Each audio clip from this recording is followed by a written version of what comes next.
ಸಂಗೀತ ಆಲಿಸುವಂಥ ಪ್ರತಿಯೊಬ್ಬರಿಗೂ ಅವರು ಗೊತ್ತೇ ಇರ್ತಾರೆ.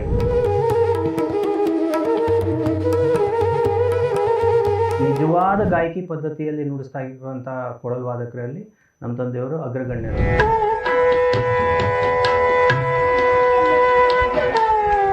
ಸೊ ಬಾಲ್ಯದಲ್ಲಿ ನೀವು ಕೊಳಲನ್ನ ನೋಡಿದ್ದು ಅಥವಾ ನುಡಿಸಿದ್ದು ಯಾವಾಗಿರ್ಬೋದು? 3-3.5 ವಯಸ್ಸಿದ್ದಾಗಲೇ ಕೊಳಲಿನಲ್ಲಿ ಸಾರೆಗಮ ಪದ ನಿಸ ಚಿಕ್ಕ ಚಿಕ್ಕ ಅಲಂಕಾರಗಳು ಪ್ರಾರಂಭ ಆಗಿತ್ತು. ಆವಾಗಲಿಂದ ಇವತ್ತಿನವರೆಗೂ ತಬ್ಲಾ ಸಾಥ್ ಮನೆಯಲ್ಲಿ ಅವನೇ. ಓದಬೇಕಾದ್ರೆ ನನಗೆ ಜ್ಞಾಪಕ ಇದೆ, ಅದು ಎಷ್ಟು ಒಂದು ಕೊಳಲಿನ ಬಗ್ಗೆ ನನಗೆ ಒಂದು ಹುಚ್ಚಿತ್ತು ಅಂದರೆ ಅದನ್ನು ನಾನು ಬ್ಯಾಗಲ್ಲಿ ಇಟ್ಕೊಂಡು ಹೋಗ್ತಾ ಇದ್ದೆ. ಕ್ಲಾಸ್ ಮಿಸ್ ಮಾಡಿ ಕ್ಲಾಸ್ ಬಂಕ್ ಮಾಡಿ ಕ್ರಿಕೆಟ್ ಆಡೋಕ್ಕೆ ಹೋದರೆ ಬಯಸ್ಕೋತೀವಿ ಅನ್ನೋಕ್ಕೋಸ್ಕರ ಈ ಕೊಳಲು ಸಹಕಾರಿ ಆಗ್ತಾ ಇದೆ. ನಮಸ್ಕಾರ ವೀಕ್ಷಕ ಬಂಧುಗಳೇ, ಹೈ ನೋಟ್ಸ್ ಈ ಮಾಲಿಕೆಯಲ್ಲಿ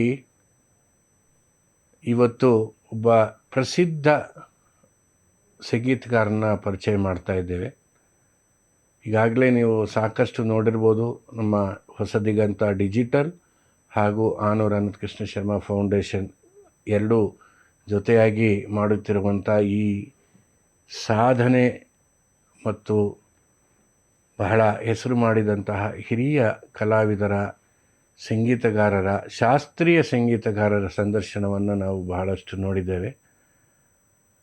ಇವತ್ತಿನ ಸಂಚಿಕೆಯಲ್ಲಿ ಬಹಳ ವಿಶೇಷವಾಗಿ ನಾವು ನಮ್ಮ ರಾಷ್ಟ್ರದ ಒಬ್ಬ ಅತ್ಯಂತ ಪ್ರತಿಭಾನ್ವಿತ ಹೆಸರಾಂತ ವಿದ್ವಾಂಸರಾದಂತಹ ಪಂಡಿತ್ ಸುರಮಣಿ ಪ್ರವೀಣ್ ಗೋಡ್ಖಿಂಡಿ ಅವರ ಸಂದರ್ಶನವನ್ನು ಮಾಡ್ತಾ ಇದ್ದೇವೆ.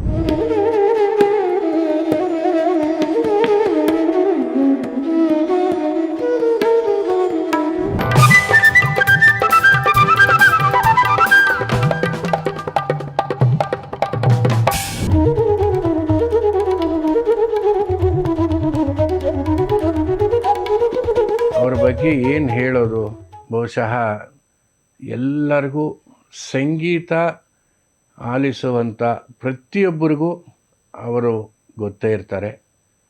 ಒಂದು ಸಂಗೀತದ ಮನೆತನದಿಂದ ಬಂದಿರೋರು. ಅವರ ತಂದೆ ಪಂಡಿತ್ ವೆಂಕಟೇಶ್ ಗೋಡ್ಖಿಂಡಿ ಅವರು ಹಿರಿಯ ಬಾನ್ಸುರಿ ವಾದಕರವರು, ಹಾಗೆ ಆಕಾಶವಾಣಿಯಲ್ಲಿ ಉನ್ನತ ಹುದ್ದೆಯಲ್ಲಿದ್ದವರು. ಅವರ ಮಗ ಪ್ರವೀಣ್ರಿಗೆ ಬಾಲ್ಯದಿಂದಲೂ ಕೊಳಲು ಒಂದು ಆಟದ ವಸ್ತು ಹಾಗೆ ಬಂದಂಥವರು. ಮಿಕ್ಕ ವಿಷಯ ಎಲ್ಲ ನಾವು ಅವ್ರನ್ನೇ ಕೇಳಿ ತಿಳ್ಕೊಳ್ಳೋಣ. ಅವರ ಸಾಧನೆ, ಅವರು ಕೊಳಲಿನಲ್ಲಿ ಮಾಡಿರುವಂಥ ಕೆಲವು ಆವಿಷ್ಕಾರಗಳು, ಅವರ ತಂದೆ ಮಾಡಿರುವಂಥ ಕೆಲವು ಆವಿಷ್ಕಾರಗಳು, ಮತ್ತು ಸಂಗೀತದ ಬೇರೆ ಬೇರೆ ಪ್ರಾಕಾರಗಳಲ್ಲಿ ಅವರು ಹೇಗೆ ತಮ್ಮನ್ನು ತಾವು ತೊಡಗಿಸ್ಕೊಂಡಿದ್ದಾರೆ ಅನ್ನೋದನ್ನು, ಇದೆಲ್ಲವನ್ನು ಇವತ್ತು ಅವ್ರ ಮುಖಾಂತರನೇ ನಾವು ತಿಳ್ಕೊಳ್ಳೋಣ. ಬನ್ನಿ ಪ್ರವೀಣ್ ಅವರೇ, ನಮಸ್ಕಾರ. ಸರ್ ನಮಸ್ಕಾರ. ಭಾಳ ಸಂತೋಷ ಆಗ್ತಾಯಿದೆ.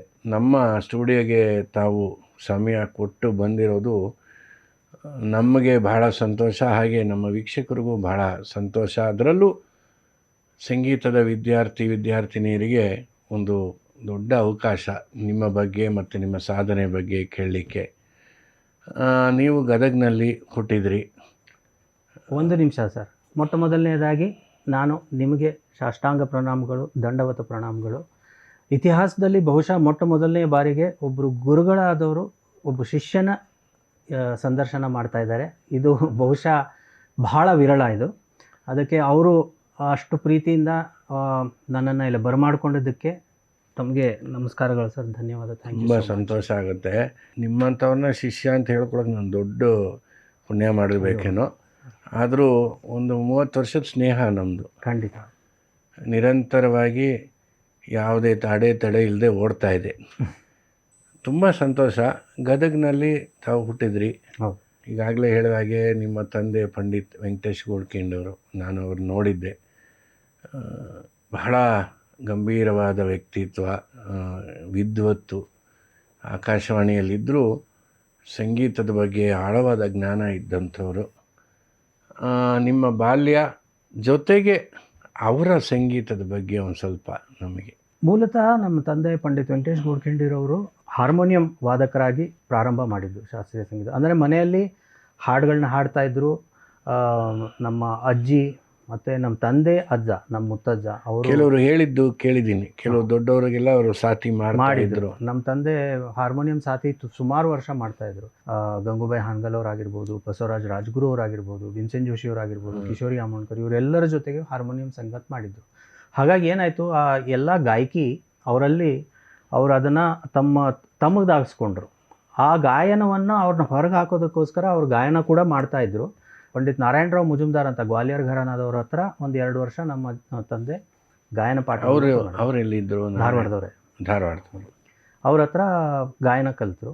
ಆದರೆ ಕೊಳಲು ಅವ್ರ ಕೈಗೆ ಬಂದ ಮೇಲೆ ಈ ಎಲ್ಲ ಗಾಯನ ಅವರಲ್ಲೇನಿತ್ತು ಅದಷ್ಟು ಕೊಳಲಿನ ಮುಖಾಂತರ ಅವರು ಅದನ್ನು ಹೊರಹಾಕಬೇಕು ಅಂತ.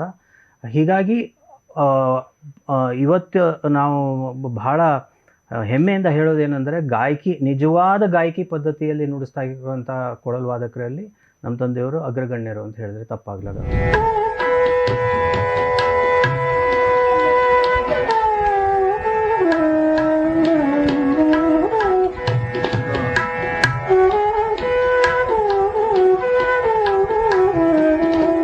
ಪ್ರಾರಂಭದಿಂದ ಕೊನೆಯವರೆಗೂ ಒಬ್ಬ ಗಾಯಕನು ಒಂದು ರಾಗವನ್ನು ಹೇಗೆ ವಿಸ್ತರಿಸ್ತಾನೋ ಸಂಪೂರ್ಣವಾಗಿ ಅದನ್ನು ಕೊಳಲಿನಲ್ಲಿ ಅವರು ತರೋ ಪ್ರಯತ್ನ ಮಾಡಿದ್ರು.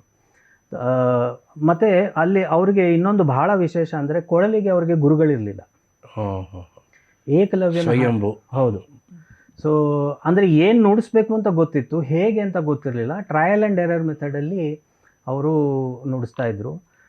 ಹಾಗೆ ಭಾಳ ಪರಿಶ್ರಮ ಪಟ್ಟಿದ್ದಾರೆ. ಸುಮಾರು 35-40 ವರ್ಷ ಅವರು ಏನು ಕಷ್ಟಪಟ್ಟರು ಅದು ನಮಗೆ ಬಾಲ್ಯದಲ್ಲೇ ಒಂದು 10-15 ವರ್ಷದಲ್ಲೇ ನಮ್ಗೆ ಆ ಪಾಠ ಎಲ್ಲ ಸಿಕ್ತು. ಅದು ನಮ್ಮ ಪುಣ್ಯ, ಸಂಸ್ಕಾರ ಬಲ. ಹೌದು. ಅಂದರೆ ಕೆಲವು ಒಂದೇ ಒಂದು ಇನ್ಸಿಡೆಂಟ್ ಹೇಳಬೇಕು ಅಂದರೆ, ಆವಾಗ ಇಲೆಕ್ಟ್ರಾನಿಕ್ ತಂಬೂರಿ ಯಾವುದೂ ಇರ್ತಾ ಇರಲಿಲ್ಲ. ಆಮೇಲೆ ಕೊಳಲಿಗೆ ಶ್ರುತಿ ಬೇಕು ಅಂದರೆ ಶ್ರುತಿ ಬಾಕ್ಸ್ ಮೇಲೇ ಅವರು ಅವಲಂಬನೆ ಇತ್ತು. ಆ ಶ್ರುತಿ ಬಾಕ್ಸನ್ನು ಯಾರಾದರೂ ನುಡಿಸ್ಬೇಕಲ್ಲ, ಅದಕ್ಕೆ ಮದುವೆ ಆಗೋವರೆಗೂ ಅವ್ರ ತಮ್ಮಂದರು ಅಂದರೆ ನಮ್ಮ ಚಿಕ್ಕಪ್ಪ ಅವ್ರಿಗೆಲ್ಲ ಹೇಳ್ತಾ ಇದ್ರಂತೆ. ಮದುವೆ ಆದಮೇಲೆ ನಮ್ಮ ತಾಯಿ ರಾತ್ರಿ ಎಲ್ಲ ಊಟ ಗೀಟ ಎಲ್ಲ ಆಗಿ ಎಲ್ಲರೂ ಮಲ್ಕೊಂಡ್ಮೇಲೆ ಅವರು ಶ್ರುತಿ ಹಾಕಬೇಕಾದ್ರೆ ಅಪ್ಪ ಪ್ರಾಕ್ಟೀಸ್ ಮಾಡೋದು, ಈ ಥರ ನಡೀತಾ ಇತ್ತಂತೆ. ಬಟ್ ನಮ್ಮ ತಾಯಿಗೂ ವೇಳೆ ಸಾಕಾಗ್ತಾ ಇರಲಿಲ್ಲ. ಕೆಲವು ಸತಿ ಕೈ ನೋವುದು, ನಿದ್ದೆ ಬರೋದು. ಹಾಗಾಗಿ ನಮ್ಮ ತಂದೆ ಏನು ಮಾಡೋರು, ಹಿಂಗೆ ಚೇರ್ ಮೇಲೆ ಕೂತ್ಕೊಂಡು ಅದನ್ನು ಎದುರುಗಡೆ ಇಟ್ಟು ಶ್ರುತಿ ಬಾಕ್ಸ್ ಕಾಲಲ್ಲಿ ಶ್ರುತಿ ಹಾಕ್ಕೊಂಡು ಪ್ರಾಕ್ಟೀಸ್ ಮಾಡಿರೋದು ಉಂಟು. ಹಾಂ, ಆಮೇಲೆ ಅದಕ್ಕೆ ನಮಸ್ಕಾರ ಮಾಡಿ ಈ ಥರ ಅಷ್ಟು ಕಷ್ಟಪಟ್ಟು ಅವರು ಸಾಧನೆ ಮಾಡಿದ್ರು. ಅವ್ರು ಮಾಡಿರೋ ಸಾಧನೆ ನಮಗೆ ಬಹಳ ರಕ್ತಗತವಾಗಿ ಮತ್ತು ಆ ವಾತಾವರಣದಲ್ಲಿ ನಾವು ಬೆಳೆದ್ರಿಂದ ನಮಗೆ ಬಹಳ ಬೇಗ ಅದು ಸಿಕ್ತು. ಬಟ್ ಆನೆಸ್ಟ್ಲಿ ಹೇಳಬೇಕು ಅಂದರೆ ಅವ್ರಿಗಿದ್ದ ಜ್ಞಾನ ಏನಿತ್ತು, ಅವರು ಸಂಪಾದಿಸೋಂಥ ಅಬಂಡೆಂಟ್ ನಾಲೆಡ್ಜ್, ಅದರ ಸ್ವಲ್ಪ ಮಾತ್ರ ನಮಗೆ ಸಿಕ್ಕಿದೆ ಅಂತ ನಾನು ಭಾವಿಸ್ತೀನಿ. He had much more in him, but ಅದನ್ನಷ್ಟು ಗ್ರಹಿಸೋಷ್ಟು ಶಕ್ತಿ ನಮಗೆ ಕೊಡಲಿಲ್ಲ.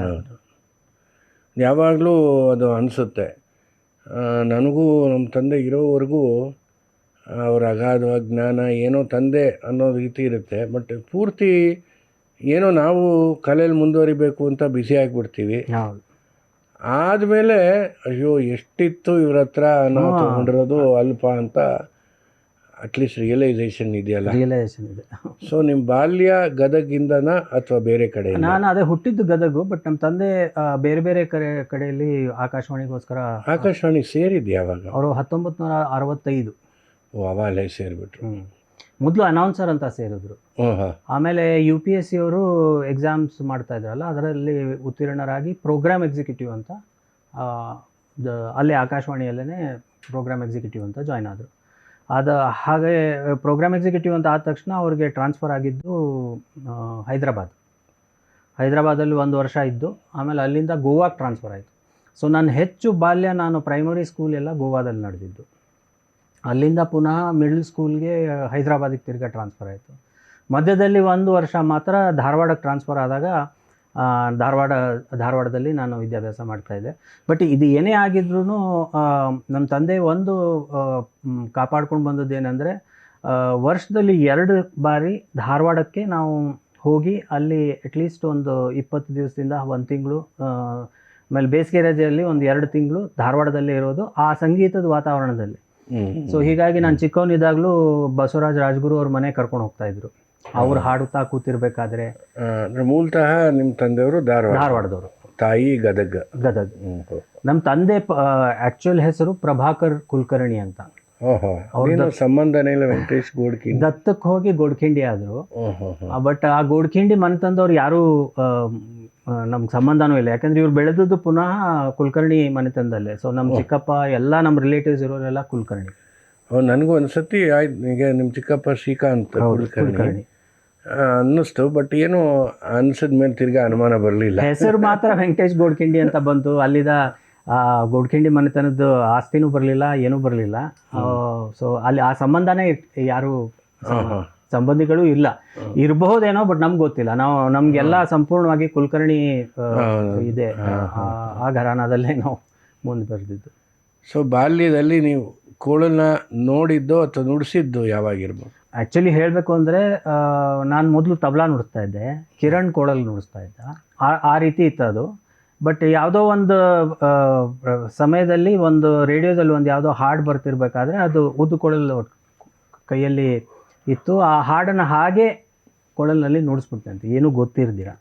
ಸೊ ನಮ್ಮ ತಂದೆಗೆ ಇವ್ನ ಸ್ವರಜ್ಞಾನ ತುಂಬ ಬಲವಾಗಿದೆ, ಹಾಗಾಗಿ ಇವ್ನ ಕೊಳಲು ನುಡಿಸಿದ್ರೆ ವಾಸಿ ಅಂತ ಆವತ್ತಿಂದ ನಾನು ಕೊಳಲು ಪ್ರಾರಂಭ ಮಾಡಿದೆ. ಸೊ ಮೂರುವರೆ ವಯಸ್ಸಿದ್ದಾಗಲೇ ಕೊಳಲಿನಲ್ಲಿ ಸಾರೆಗಮ ಪದ ನಿಸ ಚಿಕ್ಕ ಚಿಕ್ಕ ಅಲಂಕಾರಗಳು ಪ್ರಾರಂಭ ಆಗಿತ್ತು.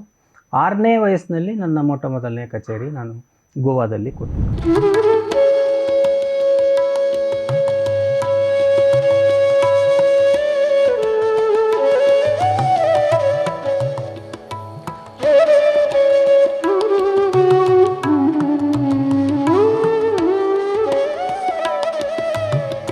ಆವಾಗ ಕಿರಣ್ ತಬಲಾ ಕಲಿಯಕ್ಕೆ ಶುರು ಮಾಡಿದ್ದ. ಸೊ ಆವಾಗಲಿಂದ ಇವತ್ತಿನವರೆಗೂ ನನ್ನ ತಬಲಾ ಸಾಥ್ ಮನೆಯಲ್ಲೇ ಅವನೇ ಅನೇಕ ಕಾರ್ಯಕ್ರಮಗಳಲ್ಲಿ ಎಲ್ಲ ಕಡೆ. ಪ್ರಥಮ ಕಿರಣ.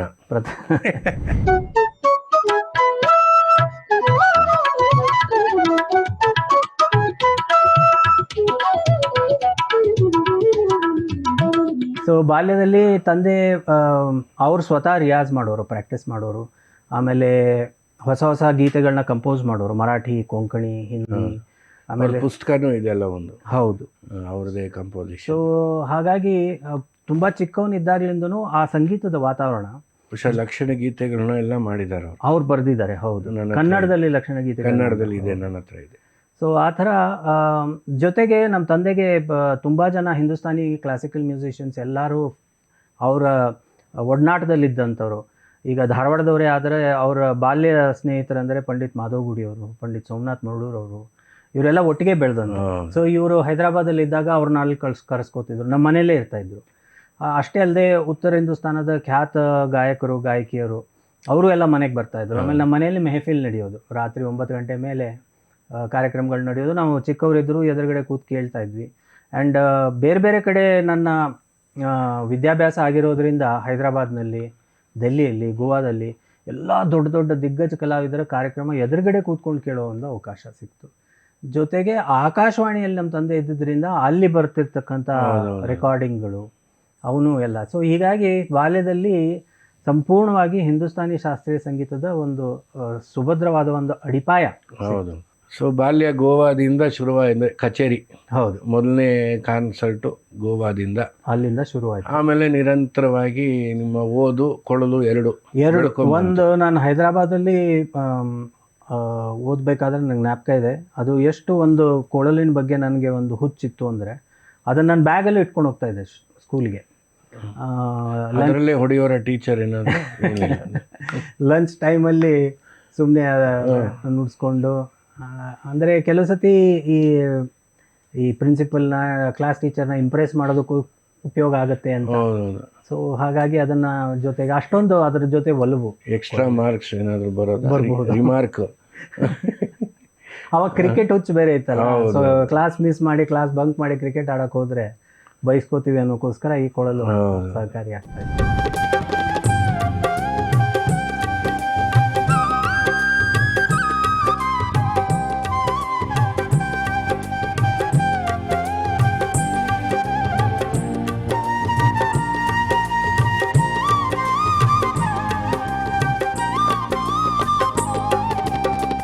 ಆವಾಗ ಆವಾಗ ಶಾಲೆಗಳಲ್ಲಿ ಇಂಥದ್ದಕ್ಕೆಲ್ಲ ಸ್ವಲ್ಪ ಅವರು ಎಂಕರೇಜ್ ಮಾಡೋರು. ಹೌದು.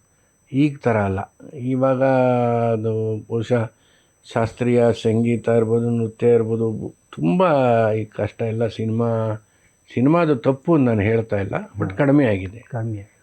ಸೊ ನಿಮ್ಮ ಓದು ಹಾಗೆ ಮುಂದುವರ್ಕೊಂಡು ಬಂತು. ಹಾಂ, ಓದು ಅಲ್ಲೇ. ನಿಮ್ಗೆ ಎರಡು ಅಡ್ವಾಂಟೇಜು, ಬೇರೆ ಬೇರೆ ಊರುಗಳಿಗೆ ಹೋಗಿದ್ದಲ್ಲದೆ ಆ ಲ್ಯಾಂಗ್ವೇಜು ಬಂತು. ಹೌದು, ತೆಲುಗು ಮಾತಾಡ್ಬೋದು, ಕೊಂಕಣಿನೂ ಬರಬಹುದೇನೋ. ಕೊಂಕಣಿ ಗೋವನ್ ಕೊಂಕಣಿ ತುಂಬ ಚೆನ್ನಾಗಿ ಮಾತಾಡ್ತಾ ಇದ್ದೆ. ಬಟ್ ಆಮೇಲೆ ಅಲ್ಲಿಂದ ಶಿಫ್ಟ್ ಆದಮೇಲೆ ಇಲ್ಲ ಅಂತ ಅಭ್ಯಾಸ ಆಯಿತು. ಬಟ್ ಇವಾಗ ಸ್ವಲ್ಪ ಮಟ್ಟಿಗೆ ಮಂಗಳೂರು ಸ್ಟೈಲ್ ಕೊಂಕಣಿ ಅಭ್ಯಾಸ ಇದೆ. ಮರಾಠಿ ಚೆನ್ನಾಗಿ ಮಾತಾಡ್ತೀನಿ. ಅಲ್ಲಿ ಜೊತೆಗೆ ಧಾರವಾಡದಲ್ಲಿ ಇದ್ದಿದ್ದರಿಂದ ಸುಮಾರು ಜನ ಅಲ್ಲಿ ಮರಾಠಿ, ಹಿಂದಿ ಅಂತೂ ಇದೆ. ಹಿಂದಿಯಲ್ಲಿ ಕವನಗಳನ್ನ ಕೂಡ ಬರಿತಾ ಇದ್ದೆ ಮುಂಚೆ. ಅಷ್ಟರ ಮಟ್ಟಿಗೆ ಹಿಂದಿ ಮೇಲೆ ಒಲವು ಇತ್ತು, ಹಿಂದಿ ಉರ್ದು ಎಲ್ಲ. ಆಮೇಲೆ ನನಗೊಂದು ಯಾವ್ದಾದ್ರು ಹೊಸ ಭಾಷೆ ಕೇಳಿದ್ರೆ ಅದರದ್ದು ಟೋನ್ ಏನಿದೆ, ಅದನ್ನು ಇಂಟೋನೇಷನ್, ಅದನ್ನು ಫಸ್ಟ್ ಕ್ಯಾಪ್ಚರ್ ಮಾಡಿದ್ರೆ ಶಬ್ದಗಳು ಆಟೋಮೆಟಿಕ್ ಆಗಿ ಕೂತ್ಕೊಳ್ಳುತ್ತೆ ಅಂತ. ಸೊ ಅದು ಒಂದು. ಜೊತೆಗೆ ಇವಾಗ ಬಂಗಾಲಿ, ಕಲ್ಕತ್ತಾ ಅವಾಗವಾಗ ಹೋಗ್ತಾ ಇರೋದ್ರಿಂದ ಸ್ವಲ್ಪ ಮಟ್ಟಿಗೆ ಬಂಗಾಳಿ. ಆಮೇಲೆ ಬೆಂಗಳೂರಿಗೆ ಬಂದಮೇಲೆ ಸ್ವಲ್ಪ ತಮಿಳು ಜಾಸ್ತಿ, ಚೆನ್ನೈಗೆ ಹೋಗಿ ಬರೋದ್ರಿಂದ. ಸೊ ಹಾಗೆ ವಿದ್ಯಾಭ್ಯಾಸನೂ ನಡೀತು, ಕೊಡಲು ನಡೀತು, ಈ ಥರ ಭಾಷೆಗಳ ಕಲಿಯೋದನ್ನು, ಜೊತೆ ಬೇರೆ ಬೇರೆ ಕಲ್ಚರ್ ಬಗ್ಗೆ ಆ್ಯಡೆಡ್ ಅಡ್ವಾಂಟೇಜ್ ಭಾಷೆಗಳು. ಸೊ ವಿದ್ಯಾಭ್ಯಾಸ ಆಮೇಲೆ ಧಾರವಾಡದಲ್ಲಿ ಮುಗಿಸಿದ್ರಿ? ನಾನು ನನ್ನ +2 11th and 12th ಡೆಲ್ಲಿಯಲ್ಲಿ ಮಾಡಿದೆ. ಅದಾದಮೇಲೆ ನಾನು ಆ್ಯಕ್ಚುಲಿ ಅವಾಗ ನಮ್ಮ ತಂದೆಗೆ ಹೇಳಿದೆ. ನಮ್ಮ ತಂದೆಗೆ ಮಂಗಳೂರಿಗೆ ಟ್ರಾನ್ಸ್ಫರ್ ಆಯಿತು. ನಾನು ಆವಾಗ ಅಷ್ಟೊತ್ತಿಗೆ ನಾನು ದೊಡ್ಡ ಕೊಳಲನ್ನೆಲ್ಲ ನುಡಿಸ್ತಾ ಇದ್ದೆ. ಯುವಾಣಿ, ಆಕಾಶವಾಣಿಯಲ್ಲೆಲ್ಲ ನುಡಿಸಿದ್ದೆ. ಸುರ್ಮಣಿಗೆ ಕಾಂಪಿಟೇಷನ್ಗೆ ಅಪ್ಲೈ ಕೂಡ ಮಾಡಿದ್ದೆ. ಸೊ ಎಲ್ಲೋ ಒಂದು ಕಡೆ ಕಾನ್ಫಿಡೆನ್ಸ್ ಇತ್ತು ಕೊಳಲ್ನಲ್ಲಿ ನಾನು ಮುಂದುವರಿಬೋದು ಅಂತ. ಬಟ್ ನಮ್ಮ ತಂದೆಗೆ ಆ ಕಾನ್ಫಿಡೆನ್ಸ್ ಇರಲಿಲ್ಲ. ಅಂದರೆ ಕೊಳಲು ಚೆನ್ನಾಗಿ ನುಡಿಸ್ತಾನೋ ಗ್ಯಾರಂಟಿ ಇತ್ತು, ಬಟ್ ಅದರ ಮೇಲೇ ಜೀವನ ಮಾಡ್ಬೋದು ಅನ್ನೋ ಕಾನ್ಫಿಡೆನ್ಸ್ ಅವ್ರಿಗಿರಲಿಲ್ಲ. ಹಾಗಾಗಿ ಅವರು ನನ್ನನ್ನು ಧಾರವಾಡಕ್ಕೆ ಕರ್ಕೊಂಡು ಬಂದು ಇಂಜಿನಿಯರಿಂಗ್ ಸೇರಿಸಿದ್ದು. ಒಂದು ಡಿಗ್ರಿ ಅಂತ ಇಂಜಿನಿಯರಿಂಗೇ ಮಾಡಬೇಕು ಅಂತ ಇರಲಿಲ್ಲ, ಬಟ್ ನಾನು ಮಾಡಿದ್ರೆ ಇಂಜಿನಿಯರಿಂಗ್ ಮಾಡ್ತೀನಿ ಅಂತ ನಾನು ಹಠ ಮಾಡಿದೆ. ಯಾವುದೋ ಬೇರೆ ಡಿಗ್ರಿ ಮಾಡೋದು, ಅಟ್ಲೀಸ್ಟ್ ಇಂಜಿನಿಯರಿಂಗ್ ಮಾಡ್ತೀನಿ ಅಂತ. ಸೊ ಒಟ್ಟು ಆ 4 ವರ್ಷ ನಾನು ಧಾರವಾಡದಾಗಿದ್ದಾಗ ನನ್ನ ಇಂಜಿನಿಯರಿಂಗ್ ಜೊತೆಗೇ ಸಂಗೀತದ ಒಂದು ಬಹಳ ದೊಡ್ಡ ಒಂದು ಆ ವಾತಾವರಣದಲ್ಲಿ ಬೆಳೆಯೋ ಒಂದು ಅವಕಾಶ ಸಿಕ್ತು. ಹೀಗಾಗಿ ಒಂದು ವಿಶೇಷವಾದ ಒಂದು ಪರ್ಸ್ನಾಲಿಟಿ ಡೆವಲಪ್ ಮಾಡ್ಕೊಳ್ಳೋದಕ್ಕೆ ಅನುಕೂಲ ಆಯಿತು. 91 to 95 ಧಾರವಾಡದಲ್ಲಿದ್ದಾಗ ಅಹೋರಾತ್ರಿ ಕಾರ್ಯಕ್ರಮಗಳು ತುಂಬ ನಡೆಯೋದು. ಸೊ ಅದಕ್ಕೆಲ್ಲ ವೆಂಕಟೇಶ್ ಕುಮಾರ್ ಅವರಾಗಿರಲಿ, ಕುಮಾರದಾಸ್ ಅವರಾಗಿರಲಿ, ಅಥವಾ ಆ ಥರದವರು ಜೊತೆ ಕರ್ಕೊಂಡು ಹೋಗೋರು. ಬರ್ರಿ ಹೋಗೋಣ ಬರ್ರಿ ಅಂತೇಳಿ.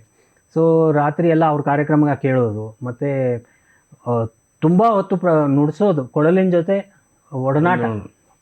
ಸೊ ಹಾಗೆ ಅಲ್ಲಿ ಒಂದು ನನ್ನದೇ ಆದಂಥ ಒಂದು ಶೈಲಿ ಕಟ್ಕೊಳ್ಳೋದಕ್ಕೆ ನನಗೊಂದು ಇನ್ನೊಂದು ರೀತಿಯ ಒಂದು ಔಟ್ಲುಕ್ ನಂಗೆ ಸಿಕ್ತು ಧಾರವಾಡದಲ್ಲಿ. ಜೊತೆಗೆ ಇವೆಲ್ಲ ದಿಗ್ಗಜ ಕಲಾವಿದರ ರೆಕಾರ್ಡಿಂಗ್ಸ್ ಕೇಳೋ ಒಂದು ಅವಕಾಶ. ಸೊ ಆವಾಗ ನಾನು ಧಾರವಾಡಕ್ಕೆ ಹೋದಾಗ ನನ್ನ ಕನಸು ಒಂದು ಇಂಜಿನಿಯರಿಂಗು ಮೊದಲನೇ ಬಾರಿನೇ ಮುಗಿಸ್ಬೇಕು ಅಂತ. ಯಾಕೆಂದರೆ ಇಂಜಿನಿಯರಿಂಗ್ ಸೇರಿದವರು ಸುಮಾರು ಜನ 2nd attempt, 3rd attempt 5-6 ವರ್ಷ ಮಾಡ್ತಾಯಿದ್ರು. ಅದು ಇಟ್ ವಾಸ್ ನೋನ್. ಸೊ ಹಾಗಾಗಿ ಮೊದಲನೇ ಅಟೆಂಪ್ಟಲ್ಲೇ ಮುಗಿಸ್ಬೇಕು ಅಂತ ಒಂದು ಇಂಜಿನಿಯರಿಂಗ್ ಡಿಗ್ರಿ ಕೈಯಲ್ಲಿ ಇರಬೇಕು, ಜೊತೆಗೆ A ಗ್ರೇಡೂ ಆಗಿರಬೇಕು 21ನೇ ವಯಸ್ಸಿಗೆ. ಎರಡೂ ಮುಗಿಸ್ಬೇಕು ಅನ್ನೋದೇ ಒಂದು ನನ್ನ ಕನಸಾಗಿತ್ತು. ಅದಕ್ಕೋಸ್ಕರ ನಾನು ಸಾಧನೆ ಮಾಡಿದೆ. ಅಂದರೆ ಕೊನೆ 2 ವರ್ಷ ನಮ್ಮ ತಂದೆನೂ ಮಂಗಳೂರಿಂದ ಧಾರವಾಡಕ್ಕೆ ಬಂದರು.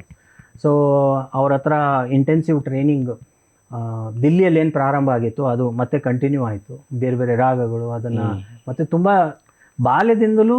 ಸೊ ನೀವು ಕಿರಣ್ ಒಂದು ಹಂತಕ್ಕೆ ಬಂದಮೇಲೆ ಧಾರವಾಡದಲ್ಲಿ ಹೌದು ಅವರು ಓಡಾಡೋರು. ಹಾಂ, ಟ್ರಾನ್ಸ್ಫರ್ ಆದ ಕಡೆ ಎಲ್ಲ ಅವರು. ಹೌದು. ಸೊ 95 ನನ್ನ ಇಂಜಿನಿಯರಿಂಗ್ ಮುಗಿದ ತಕ್ಷಣ ನಾನು ಬೆಂಗಳೂರಿಗೆ ಬಂದೆ. ಸೊ ಅಲ್ಲಿವರೆಗೂ ನಮ್ಮ ತಂದೆ ಜೊತೆ ಆಲ್ಮೋಸ್ಟ್ ಎವ್ರಿ ಡೇ ನಮ್ಮ ಡಿಸ್ಕಷನ್ ನಡೆಯೋದು. ಈವನ್ ಡೈನಿಂಗ್ ಟೇಬಲಲ್ಲಾಗಲಿ, ಬೆಳಗ್ಗೆ ಅವರು ಆಫೀಸಿಗೆ ಹೋಗಬೇಕಾದ್ರೆ ಬಾಲ್ಯದಲ್ಲಿ ನಂಗೆ ಜ್ಞಾಪಕ ಇರೋದು, ಯಾವುದೋ ಒಂದು ಎಕ್ಸಸೈಸ್ ಕೊಟ್ಟು ಅವರು ಆಫೀಸಿಗೆ ಹೋಗಿದ್ರು, ನೀನು ಸ್ಕೂಲಿಗೆ ಹೋಗಿ ವಾಪಸ್ ಬಂದು ನೀನು ಪ್ರಾಕ್ಟೀಸ್ ಮಾಡಿ ಸಂಜೆ ನನಗೆ ಒಪ್ಪಿಸ್ಬೇಕು ಅಂತ. ಆ ರೀತಿಯ ಒಂದು ಶಿಕ್ಷಣ ಪದ್ಧತಿಯಲ್ಲಿ ನಾನು ಬೆಳೆದು ಬಂದಿದ್ದು. ಆ ಇಂಟೆನ್ಸಿವ್ ಟ್ರೈನಿಂಗ್ ಪೀರಿಯಡಲ್ಲಿ ಬೆಳಗ್ಗೆ 1 ರಾಗ, ಸಂಜೆ 1 ರಾಗ, ಆ ಥರ 2 ವರ್ಷ. ಬೆಳಿಗ್ಗೆ ತೋಡಿ, ಸಾಯಂಕಾಲ ಯಮನ್ನು, 2 ರಾಗ 2 ವರ್ಷ ಕಲಿಸಿದ್ರು.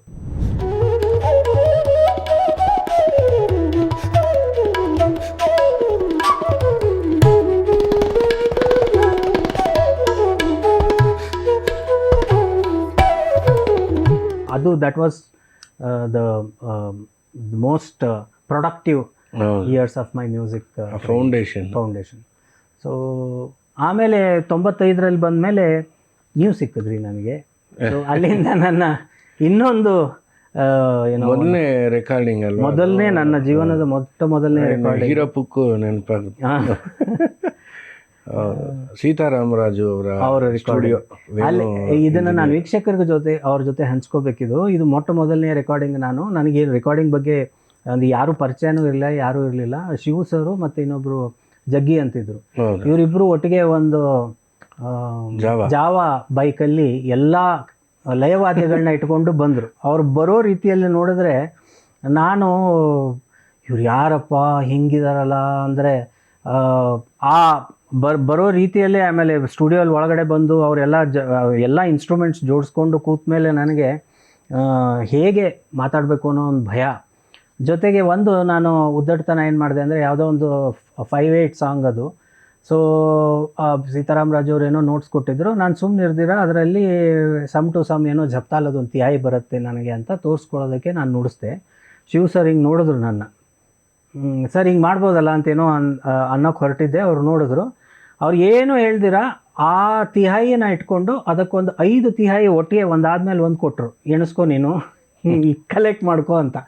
ನಾನು ಅಲ್ಲೇ ಶರಣು ಸರ್ ಅಂತ ನಮಸ್ಕಾರ ಮಾಡಿಬಿಟ್ಟೆ. ಅಂದರೆ ಏನು ಅವರು actually with a simple smile ಅವರು ಹಿ ಶೋಡ್ ಮೀ ದ್ಯಾಟ್ ನೀನು ಯೋಚನೆ ಮಾಡಿದಷ್ಟು ಬಾಗಿಲುಗಳು ತೆರಿತಾ ಹೋಗುತ್ತೆ ಅಂತ. ನಾನು ಒಂದೇ ಒಂದು ತಿಹಾಯಿ ಗೊತ್ತಿತ್ತು ನನಗೆ, ಅದನ್ನು ಮಾತ್ರ ನಾನು ನುಡಿಸ್ದೆ. So he gave me so many options. ಅವತ್ತೇ ನಾನು ಡಿಸೈಡ್ ಮಾಡಿದೆ ಆ್ಯಂಡ್ ಅದು ನಂಗೆ ಗೊತ್ತಾಗ್ತಾ ಇತ್ತು ಅವ್ರು ಇಂಪ್ರಾಂಪ್ಟು ಅಲ್ಲಿಂದ ಅಲ್ಲೇ ಮಾಡ್ತಾ ಇದ್ದಾರೆ ಅಂತ. ಸೊ ಈ ಆನ್ಲೈನ್ ಲೆಕ್ಕಾಚಾರಗೋಸ್ಕರ ನಾನು ಅವ್ರ ಹತ್ರ ನಾನು ಸೇರಿಕೊಂಡೆ ಪಾಠಕ್ಕೆ. ಸೊ ಅವತ್ತಿನಿಂದ ಇವತ್ತಿನವರೆಗೂ ಅವ್ರನ್ನ ನಾನು ನನ್ನ ಇನ್ಫ್ಯಾಕ್ಟ್ ನಾನು ಏನೇ ಕಂಪೋಸಿಷನ್ ಮಾಡಬೇಕಾದ್ರೂ ಅವ್ರನ್ನ ನೆನೆಸ್ಕೊಂಡು ಅವ್ರು ಹೇಗೆ ಯೋಚನೆ ಮಾಡಬಹುದು ಅಂತ ಯೋಚನೆ ಮಾಡಿ. ಆ್ಯಂಡ್ ಎಷ್ಟೊಂದು ಪಾಠಗಳು ಅವ್ರು ನನ್ನ ಸ್ಟೇಜ್ ಮೇಲೆ ಮಾಡಿದ್ದಾರೆ. ಅಂದರೆ ಹಿಂಗೆ ಕಾರ್ಯಕ್ರಮ ನಡೀತಿರ್ಬೇಕಾದ್ರೆ ಜುಗಲ್ಬಂದಿ ಅವ್ರು ತಬಲಾ ನುಡಿಸೋರು ನನ್ನ ಈ ಕಡೆ ಲೆಫ್ಟಲ್ಲಿ. ಸೊ ಹಿಂಗೆ ಅಲ್ಲಿ ನಾನು ನುಡಿಸ್ತೀನಿ, ನನ್ನ ಜೊತೆ ಫಾಲೋ ಮಾಡ್ಕೊಂಬಾ ಅಂತ ಹೇಳೋರು.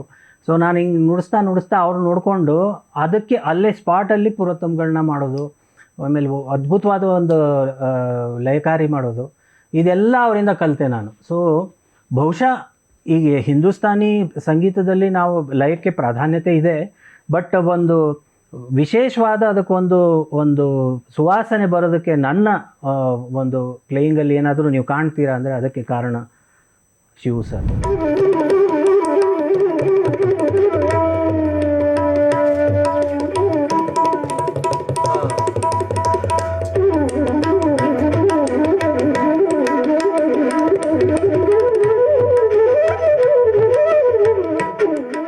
ಧನ್ಯವಾದಗಳು ಪ್ರವೀಣ್. ಅಂದರೆ ಹೇಳೋದು ಅಡ್ಯಾಪ್ಟಬಿಲಿಟಿ, ಅದನ್ನು ನಮ್ಮ ಶೈಲಿಗೆ ಒದಗಿಸ್ಕೊಂಡು ನುಡಿಸೋದಿದೆಯಲ್ಲ, ಅದು ತುಂಬ ದೊಡ್ಡದು. ನೀವು ಆಗಲೇ ಹೇಳ್ದಂಗೆ ತುಂಬ ಜನ ಸಂಗೀತ ಕೇಳ್ತಾ ಇದ್ರಿ, ಅದು ಒಂದು ಇಮಿಟೇಟ್ ಮಾಡದೆ ಇನ್ಫ್ಲೂಯೆನ್ಸ್ ಮಾತ್ರ ಆಗಿ ಅದನ್ನು ನಮ್ಮ ಶೈಲಿಗೆ ಅಳವಡಿಸ್ಕೊಳ್ಳೋದಿದೆಯಲ್ಲ, ತುಂಬ ದೊಡ್ಡದು. So if you are influenced good, imitate ಅಂದರೆ ಅದು ಸರಿ ಹೋಗಲ್ಲ. ಯಾಕೆಂದರೆ ಚಿಕ್ಕ ವಯಸ್ಸಿನಲ್ಲಿ ನಮಗೆ ತುಂಬ ಇರುತ್ತೆ, ಇವರು ನಮಗೆ ಗಾಡ್ ಫಾದರ್ ಥರ ಎಷ್ಟೋ ಜನ ಇರ್ತಾರೆ. ಸೊ ಹಾಗೆ ನೀವು ಸಾಧನೆ ಯಾವಾಗ ಮಾಡ್ತಾಯಿದ್ರಿ? ಇಂಜಿನಿಯರಿಂಗು ಸ್ವಲ್ಪ ಸಮಯ ಸಿಗೋದು ಅದು ಹೇಳಿದ್ರಿ, ದೊಡ್ಡವ್ರ ಜೊತೆ ಹೋಗ್ತಿದ್ದೆ ಬೈಟಕ್ಕು ಕೂತ್ಕೊಂಡು. ನಿಮ್ಮ ತಂದೆನೋ ಜೊತೆಗಿರಿದ್ರು 2 ವರ್ಷ.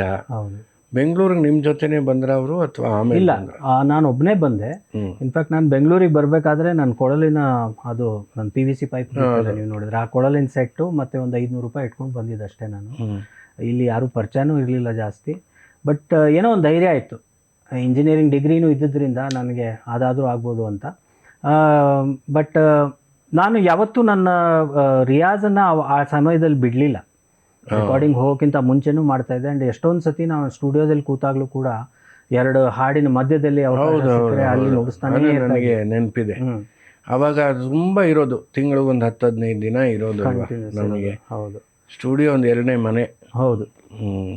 ಎಷ್ಟೊಂದು ಸತಿ ಈ ಮ್ಯೂಸಿಕ್ ಡೈರೆಕ್ಟರ್ಸ್ ಹೇಳೋರು, ಏನಪ್ಪ ನೀವು ಶಿವರು ಎಲ್ಲ ಸಾಯಂಕಾಲ ಆದ ತಕ್ಷಣ ಹೋಗ್ಬಿಡ್ತೀರ ಪ್ರೋಗ್ರಾಮ್ಗೆ.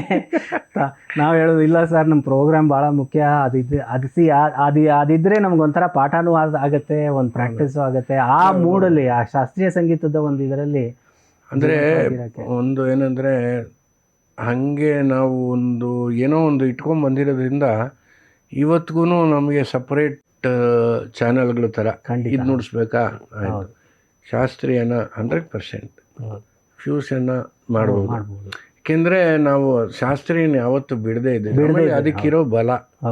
ನೀವೊಂದು ಶಾಸ್ತ್ರೀಯ ಸಂಗೀತವನ್ನು ಒಂದಷ್ಟು ದಿನಗಳ ಕಾಲ ಮಾಡಿದ್ರೆ, ಯಾವುದಾದ್ರೂ ಇರ್ಬೋದು, ಪಾಶ್ಚಾತ್ಯ ಇರ್ಬೋದು, ದಕ್ಷಿಣಾದಿ ಇರ್ಬೋದು, ಉತ್ತರಾದಿ ಇರ್ಬೋದು, ಆ ನಂತರ ನಾವು ಕವಲೊಡಿದ್ರೆ ವಾಸಿ.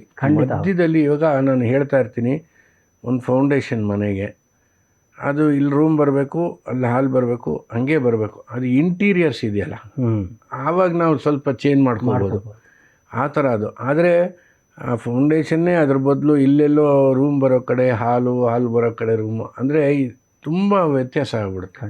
ಮನೋಧರ್ಮದಲ್ಲಿ ಭಾಳ ವ್ಯತ್ಯಾಸ ಆಗ್ಬಿಡುತ್ತೆ. ಹೌದು. ಆ ಒಂದು ಪ್ಲೇಯಿಂಗ್ ವೈಸು 10 ನಿಮಿಷ ಒಂದು ರಾಗ ನುಡಿಸ್ಬೇಕು ಅನ್ನೋವಾಗ ತೊಂದರೆ ಬಂದ್ಬಿಡ್ಬಹುದು, ಬರುತ್ತೆ. ಹೌದು ಹೌದು, ಎಲ್ರಿಗೂ ಆಗುತ್ತೆ ಅಂತ ಹೇಳ್ತಾ ಇಲ್ಲ ನಾನು. ಬಟ್ ಯಾಕೆಂದರೆ ಜಾಸ್ತಿ ನಾವು ಸೆಷನ್ ರೆಕಾರ್ಡಿಂಗ್ಸ್ನಲ್ಲೇ ಇದ್ದರೆ ನಾವು 32 ಬಾರ್ ಬಿಟ್ಟು ಅಷ್ಟಕ್ಕೆ ಸೀಮಿತ ಆಗ್ಬಿಡುತ್ತೆ. ಅಥವಾ ರೆಕಾರ್ಡಿಂಗಲ್ಲಿದ್ದರೆ ಒಂದು 2 ನಿಮಿಷ ಸಿಗ್ಬೋದು.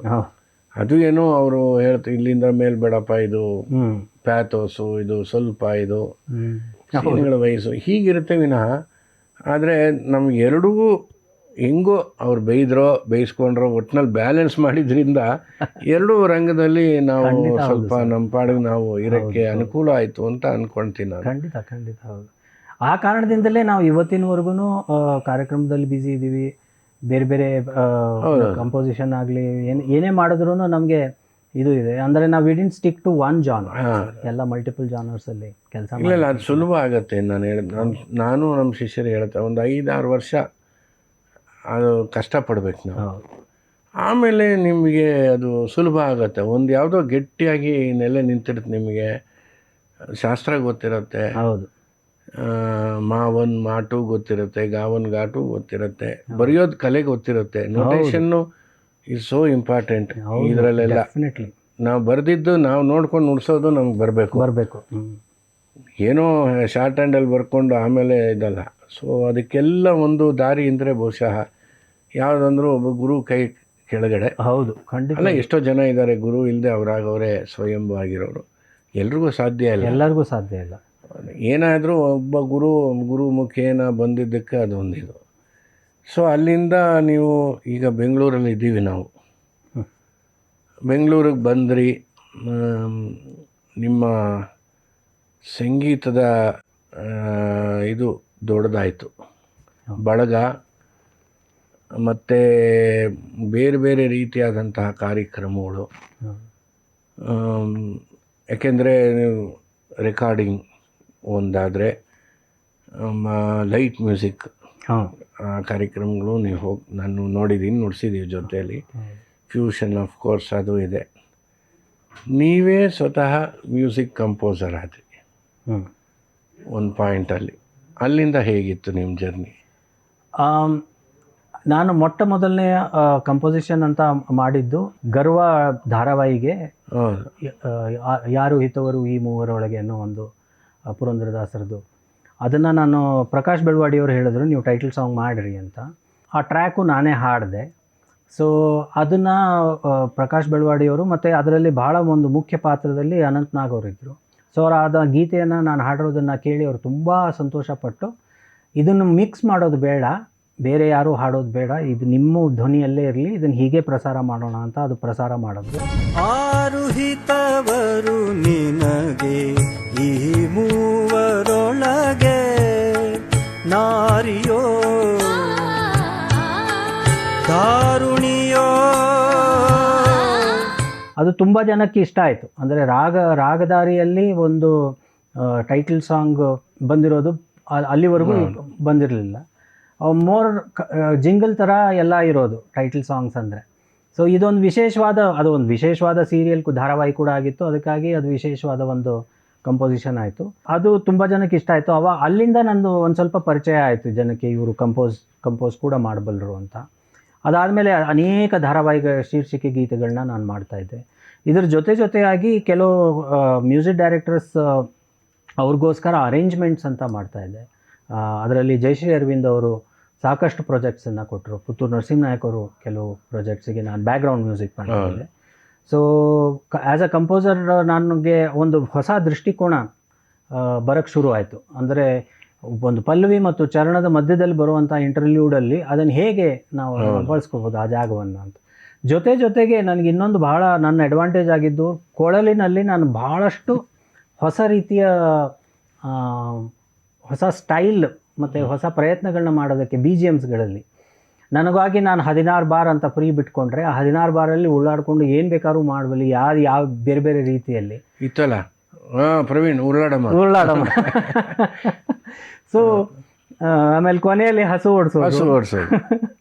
ಸೊ ಅದೆಲ್ಲ ಆಗ್ತಾ ನನಗೆ ನನ್ನ ಬ್ರೆತ್ ಕಂಟ್ರೋಲು, ಟೋನಲ್ ಕ್ವಾಲಿಟಿ, ಆಮೇಲೆ ಜೊತೆಗೆ ಬಹಳ ಮುಖ್ಯವಾಗಿ ಹಾರ್ಮೋನಿ, ಇದು ಕಾರ್ಡ್ಸ್ ಬಗ್ಗೆ ಬಹಳಷ್ಟು ನಾಲೆಡ್ಜ್ ನನಗೆ ಬರ್ತಾ ಹೋಯಿತು. ಅದಕ್ಕೆ ಮುಖ್ಯ ಕಾರಣವಾದವರು ಶಬ್ಬೀರ್ ಅವರು ಮತ್ತು ಗಿಟಾರ್ ಶ್ರೀನಿವಾಸ್ ಅವರು. ಅವ್ರ ಜೊತೆ ನಾನು ರೆಕಾರ್ಡಿಂಗಲ್ಲೂ ಇರ್ತಾಯಿದ್ದೆ, ಸಂಜೆ ಮತ್ತು ಪ್ರೋಗ್ರಾಮ್ಗಳಿಗೂ ಹೋಗ್ತಾಯಿದ್ದೆ. ಹೀಗಾಗಿ ಅವ್ರು ನೋಡಿಕೊಂಡು ಅವ್ರ ನೋಟ್ಸ್ಗಳನ್ನ ಕೂಡ ಫಾಲೋ ಮಾಡೋ ಅಷ್ಟರ ಮಟ್ಟಿಗೆ ಕಾರ್ಡ್ಸ್ ಬಗ್ಗೆ ಅರ್ಥ ಆಗಲಿಕ್ಕೆ ಶುರು ಆಯಿತು. ನಾನು ಕಂಪೋಸ್ ಮಾಡುವಾಗ ನನ್ನ ಮೆಲೋಡಿಕ್ಕು ಮತ್ತು ಹಾರ್ಮೋನಿಕ್ಕು ಎರಡೂ ರೀತಿಯಲ್ಲಿ ನಾನು ಕಂಪೋಸ್ ಮಾಡೋದಕ್ಕೆ ನಂಗೆ ಅನುಕೂಲ ಆಯಿತು. ಸೊ ನನ್ನ ಫ್ಯೂಷನ್ ವರ್ಕ್ಸಲ್ಲಿ ಜೊತೆಗೆ ಭಾಳ ದೊಡ್ಡ ನನಗೆ ಅವಕಾಶ ಸಿಕ್ಕಿದ್ದು ಅಂದರೆ ರಾಗ್ ರಂಗ್ ಅನ್ನೋ ಆಲ್ಬಮ್. ಆ್ಯಂಡ್ ವೀಕ್ಷಕರಿಗೆ ಅದನ್ನು ನಾನು ಹೇಳೋಕ್ಕೆ ಇಷ್ಟಪಡ್ತೀನಿ, ಆ ರಾಗ್ ರಂಗ್ ಆಲ್ಬಮ್ ಆ ಮಟ್ಟಿಗೆ ಸಕ್ಸಸ್ ಆಗೋದಕ್ಕೆ ಶಿವ್ ಸರ್ ಕೂಡ ಒಂದು ಭಾಳ ದೊಡ್ಡ ಕಾರಣ. ಯಾಕೆಂದರೆ ಅದರಲ್ಲಿ ಬರ್ತಿರ್ತಕ್ಕಂಥ ಎಲ್ಲ ಆ ಕಂಪೋಸಿಷನಿಗೆ ಭಾಳ ಒಂದು ಅದ್ಭುತವಾದ ಕಳೆ ಕಟ್ಟಿಕೊಟ್ಟಂಥವ್ರು ಅವರು. ಕದ್ರಿ ಗೋಪಾಲ್ನಾಥ್ ಜೊತೆ ನನ್ನ ಮೊದಲನೇ ಆಲ್ಬಮ್ ಅದು. ಇನ್ಫ್ಯಾಕ್ಟ್ ಆ ಪ್ರೊಡ್ಯೂಸರ್ ಪೂಜಾರ್ ಅವ್ರು ಬಂದು ನೀವು ಕದ್ರಿ ಅವ್ರ ಜೊತೆಗೆ ಮಾಡ್ತೀರಾ ಅಂತ ಕೇಳಿದಾಗ ನಾನು ಶಾಕ್ ಆದೆ. ಅವ್ರು ಹೇಗೆ ಸರ್ ಒಪ್ಕೋತಾರೆ, ನಾನು ಯಾರು ಅಂತ ಕೂಡ ಅವ್ರಿಗೆ ಗೊತ್ತಿರಲ್ಲ, ನಮ್ಮ ತಂದೆ ಹೆಸರು ಕೇಳಿರ್ತಾರೆ, ಅವರು ಒಪ್ಕೊಳ್ಳಿಕ್ಕಿಲ್ಲ ಅಂದೆ. ಇಲ್ಲ, ನಾನು ಕೇಳ್ತೀನಿ, ಒಪ್ಪಿಸ್ತೀನಿ, ನೀವು ಮಾಡಿ ಅಂತ. ಆಮೇಲೆ ಜೊತೆಗೆ ಅವರು ನನಗೆ ಒಂದು ಫ್ರೀಡಮ್ಮು ಕೊಟ್ಟರು, ನೀವು ಇದು ಶುದ್ಧ ಶಾಸ್ತ್ರೀಯ ಸಂಗೀತದ್ದನೇ ಇರಬೇಕು ಅಂತಿಲ್ಲ, ಫ್ಯೂಷನ್ ಆದರೂ ಪರವಾಗಿಲ್ಲ, ನೀವು ಮಾಡಿ ಅಂತ. ಬಟ್ ಅಫ್ಕೋರ್ಸ್ ನಾವೆಲ್ಲರೂ ಶಾಸ್ತ್ರೀಯ ಸಂಗೀತದವರೇ ಇದ್ದಿದ್ದರಿಂದ ರಾಗ ಆಧಾರಿತ ಒಂದು ಫ್ಯೂಷನ್ ಆಲ್ಬಮ್ ಥರನೇ ಮಾಡಿದ್ದು. ಸೊ ಅದರಲ್ಲಿ ಬರ್ತಿರೋ ಕಂಪೋಸಿಷನ್ಗೆ ಆ BGMsಲ್ಲಿ ಬರ್ತಿರುವಂಥ ಲೆಕ್ಕಗಳೆಲ್ಲ ಮೇಸ್ಟ್ರೇನೇ ಮಾಡಿಕೊಟ್ಟಿರೋದು, ಅವರೇ ಜೊತೆಗೆ ಅದರಲ್ಲಿ ನುಡಿಸಿರೋದು ಕೂಡ. ಸೊ ಓವರಾಲ್ ಅದು ಆಮೇಲೆ ಔಟ್ ಆ್ಯಂಡ್ ಔಟ್ ಇಷ್ಟೊಂದು ದೊಡ್ಡ ಹಿಟ್ ಆಗುತ್ತೆ ಅಂತ ನಾವು ಯಾರೂ ಅಂದ್ಕೊಂಡಿರಲಿಲ್ಲ. ಅದು ಇವತ್ತಿನವರೆಗೂ ರಾಗ್ ರಂಗ್ ಆ ಟ್ಯೂನು ಎಲ್ಲರ ಮನಸ್ಸಲ್ಲೂ ಉಳ್ಕೊಂಡಿದೆ. ಅದಕ್ಕೆ ಆಗಿದ್ದ ಸಮಯ ಅಂತ ಕಾಣುತ್ತೆ. ಸಮಯ ಅದು ಖಂಡಿತ.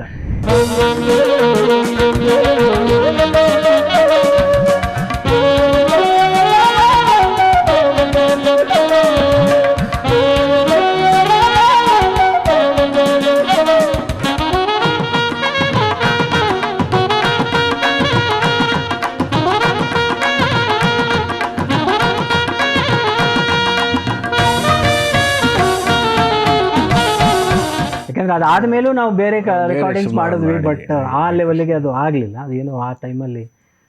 ಸೊ ಹೀಗೆ as a composer I grew along with the support of so many people like you and ಎಲ್ಲರೂ. ಆಮೇಲೆ ನೋಡಿ ಕಲಿತಾ ಇದ್ವಿ, ಬೇರೆ ಮ್ಯೂಸಿಕ್ ಡೈರೆಕ್ಟರ್ಸ್ ಕೆಲಸ ಮಾಡೋದನ್ನು ನೋಡಿ ಕಲಿತಾ ಇದ್ವಿ.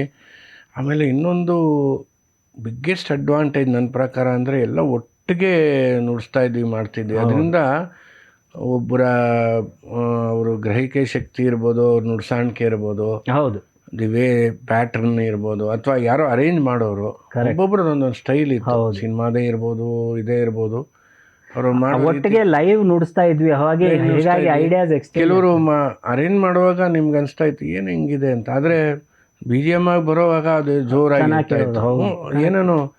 ಬಟ್ ಅದೆಲ್ಲ ಐ ಥಿಂಕ್ ಇವಾಗ ಈಗೆಲ್ಲ ಒನ್ ಎಟ್ ಎ ಟೈಮ್ ಆಗ್ಬಿಟ್ಟು ಸುಮಾರು ಕಳ್ಳರ ಥರ ಅವರು ಒಬ್ಬರೊಬ್ಬರೇ ಹೋಗ್ತೀವಿ. ನಾನು ನಿಲ್ಸೇ ಬಿಟ್ಟೆ. ಬಟ್ ಹಂಗಾಗಿದೆ. ಅದರಿಂದ ಕಲಿಯೋದಕ್ಕೆ ತುಂಬ ಇತ್ತು. ಕಲಿಯೋದು ಖಂಡಿತ ಸಿಕ್ತು. ಅಕಸ್ಮಾತ್ ನಾವು ಬರ್ಕೊಳಕ್ ಬರ್ದೇ ಇದ್ರೆ ಇನ್ಯಾರೋ ಬಂದು ಹಿಂಗಲ್ಲ ಕಣೋ, ಹಿಂಗೆ ಬರ್ಕೊಳ್ಳೋದು, ಇದೆಲ್ಲ ಇತ್ತು. ಹೌದು, ಬುಕ್ಕು ಪೆನ್ ಇಟ್ಕೊಂಡೇ ಹೋಗ್ತಾ ಇದ್ದಿದ್ದು ಅಂತ ಸಮಯ.